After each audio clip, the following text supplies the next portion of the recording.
far green country and to a swift sunrise.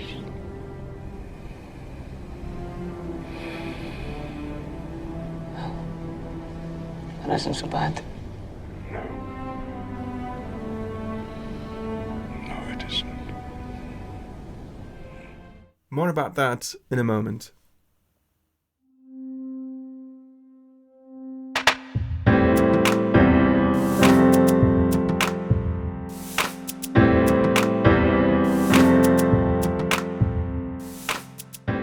Hello everyone, I hope you're doing fabulously well. My name is Johannes and this is a new episode of Franconia, Heart of Europe. Today's video is about the question, what actually is Franconia?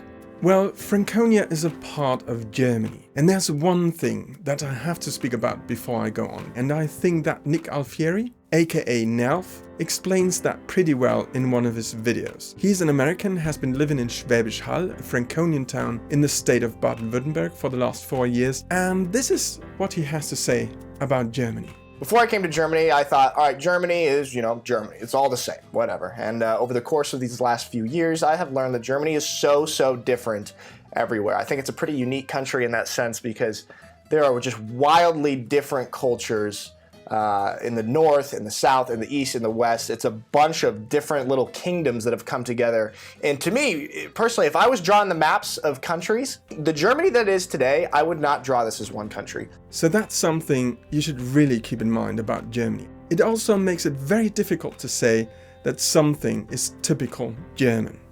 It might very likely be just typical for one particular part of the country. Franconia is one of those little kingdoms, as Nelf puts it, but a very special one. I divided this video about Franconia into 5 chapters. Chapter number 1, territory. Chapter number 2, cities. Number 3, Franconian patron saint, national holiday and anthem. Chapter number 4, people. And last but not least, chapter number 5, food. So let's start right away with chapter number 1, territory.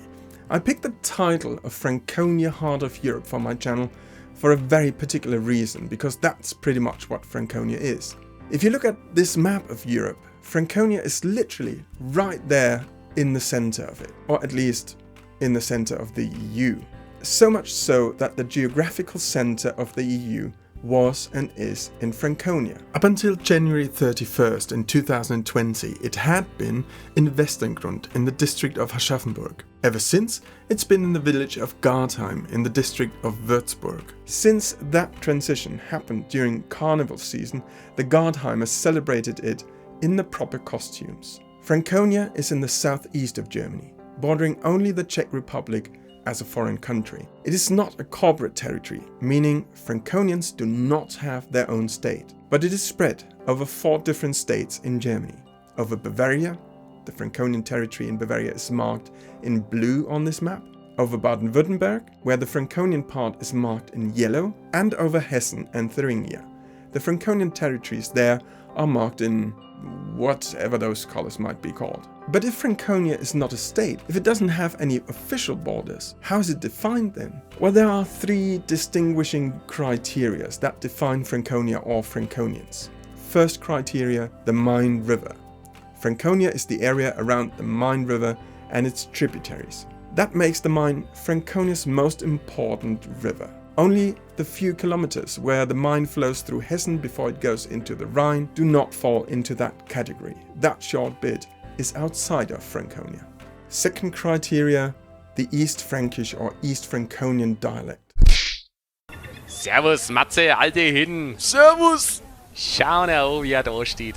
Ganz der Alte. Du, ich wollte fragen, wie es eigentlich mit unseren Fläschler ausschaut. Ich hab gewusst, dass das jetzt kommt. Das hast du uns aber versprochen. Das musst du schon zugeben. Ja, das gebe ich auch zu.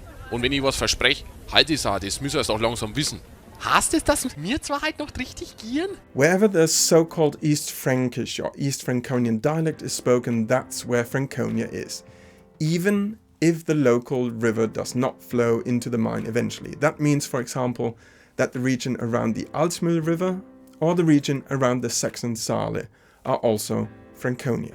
Third criteria, whoever considers him or herself Franconian is Franconian. There are some areas where none of the above criteria can be applied, but where people will tell you that you are in Franconia nonetheless, and that pretty much settles it.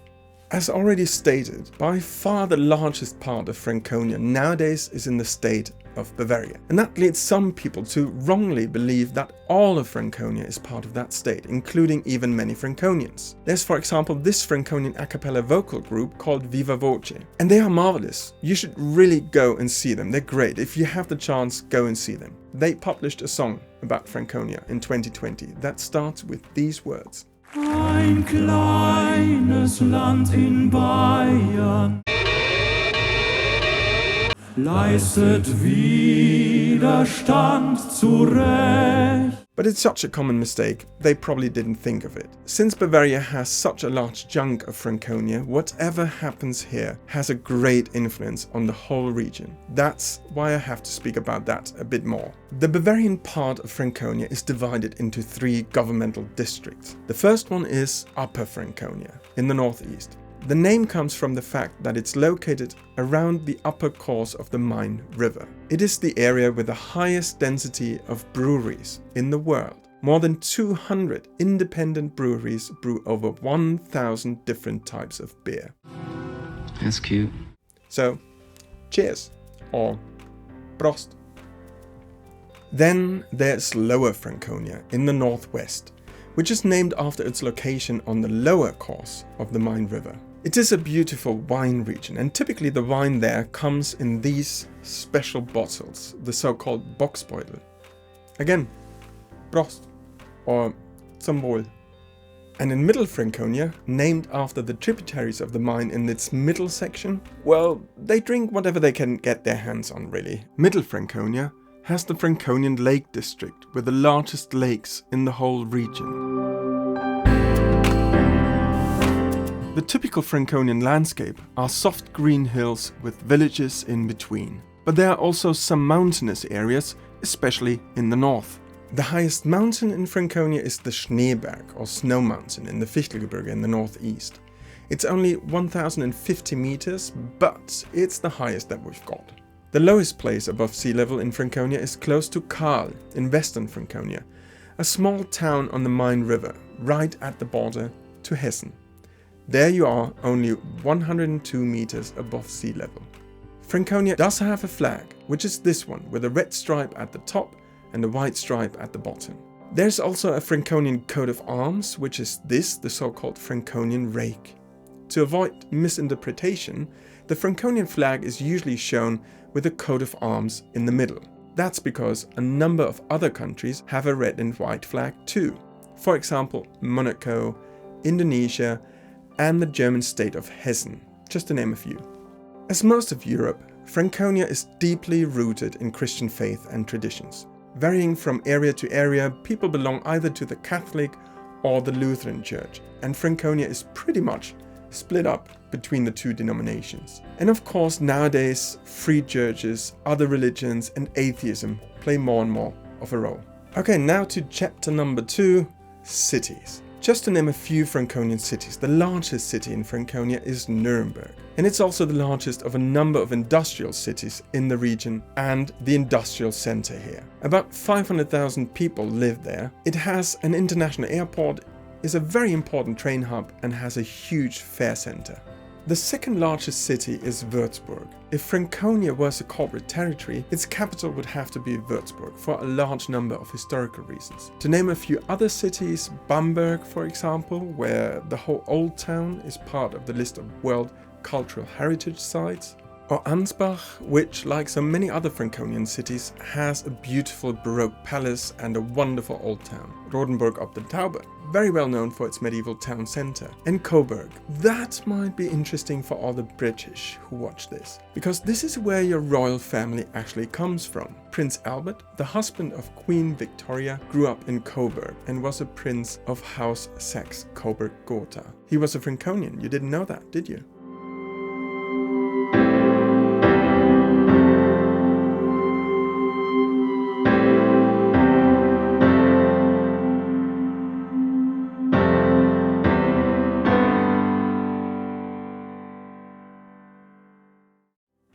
to chapter number 3, Franconian patron saint, holiday and anthem. The patron saint of Franconia is Saint Kilian.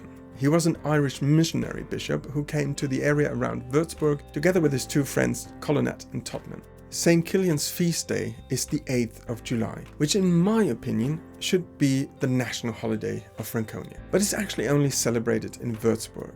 There really is sort of a national holiday. In 2006, to everybody's amazement, the Bavarian Parliament in great unity instituted the Day of Franconians, which is celebrated every year on the 2nd of July or the weekend after that.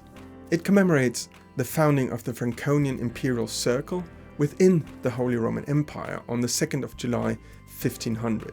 The day is only celebrated in one town with an officially organized happening there. In 2019, it was celebrated in 2 neighboring Franconian towns, Neustadt in the state of Bavaria and Sonneberg in the state of Thuringia.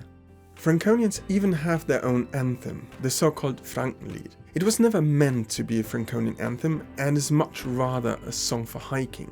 But have a listen to this orchestra, who also wear one version of traditional Franconian garments.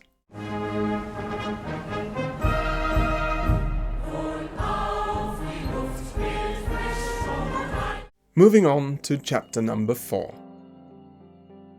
About 4.2 million people live in Franconia, depending on which part you count in and which one you don't. Franconians typically have a fantastic sense of humor.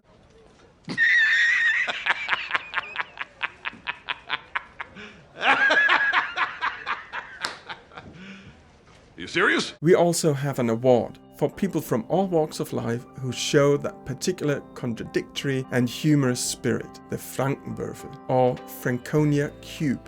I'll explain that in another video. But at the same time, I must admit Franconians have the reputation of being the most unfriendly people in Germany, which is something that I really never felt. So don't take it from me, maybe take it from Antoinette, who moved here from New Zealand. And I have people ask me if I agree that this area of Germany is really unfriendly compared to other parts of Germany. To me, all the other areas of Germany where I have visited, it's been pretty similar. There you have it.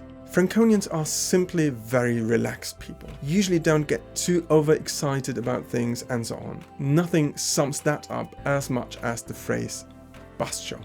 The standard German version of it, passt schon, would be a phrase to describe something as quite okay or just sufficient. For a Franconian, passt schon can be applied to a variety of meanings, including the absolute highest praise, as VivaVoce puts it in their song. Dann noch die 2 Wörter, die wirklich jeder kennt. Passt schon. Unser größtes Kompliment. Let's come to Franconian celebrities, just to name very few of them. First one, Sandra Bullock. She grew up in Nuremberg to a Franconian mother and an American father. Meine Mutter hat immer zu mir gesagt, sei originell, Sandra. Und das hat mich als Kind total verrückt gemacht. Aber jetzt verstehe ich es, weil meine Mutter war ihre Zeit voraus. Then Dirk Nowitzki, Germany's most successful ever basketball player. He's from Würzburg.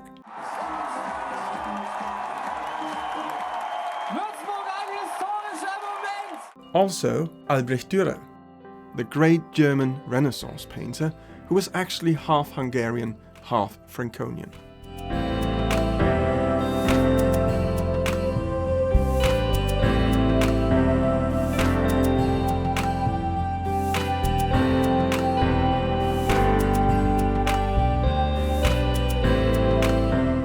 Finally, let's come to the last but certainly not the least chapter.